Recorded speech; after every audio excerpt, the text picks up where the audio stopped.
Asia কাপে যেমন ভারতীয় টিম দারুণ পারফরমেন্স করছেন, তেমনি ভারতীয় আন্ডার-19 টিম কোনো অংশেই পিছিয়ে নেই। ভারত বনাম অস্ট্রেলিয়ার আন্ডার-19 ওয়ানডে দ্বিতীয় সিরিজে অসাধারণ জয় পেল ভারতীয় টিম।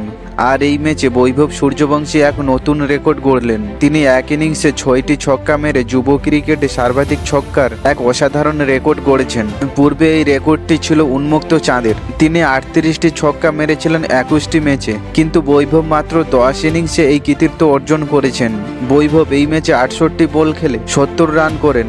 তার সঙ্গে ভিয়ান মালহোত্রা মিলে 117 রানের শক্তিশালী জুটি গড়ে তোলেন। মাঝপথে উইকেট পড়লেও অভিজ্ঞান কুণ্ডু ভালো ব্যাটিং করে 71 রান করে ভারতের ইনিংস 300 রানে শেষ করে। অস্ট্রেলিয়া ব্যাট করতে নেমে শুরুতে ভালো করার চেষ্টা করলেও 68 রানে তারা 4 উইকেট হারায়। আর অস্ট্রেলিয়ার জোর্ডেন ড্রাপার অসাধারণ 107 রান করেন। তবে অন্য ব্যাটসম্যানরা তার পাশে ভালো অবদান রাখতে পারেননি। ভারতের অধিনায়ক আয়ুষ মাহত্রে ব্যাটে ব্যর্থ হলেও বল হাতে পুরো ম্যাচের নিয়ন্ত্রণ নিজের হাতে নেন। তিনি 4 ওভারে 27 রান দিয়ে 3 উইকেট নেন, যা ম্যাচের মূল পয়েন্ট ছিল। শেষ পর্যন্ত অস্ট্রেলিয়া 249 রানে অল আউট হয়ে যায় আর ভারত জিতে যায় 51 রানে। ভারত এই জয়ের মাধ্যমে সিরিজে 2-0 ব্যবধানে এগিয়ে আছে।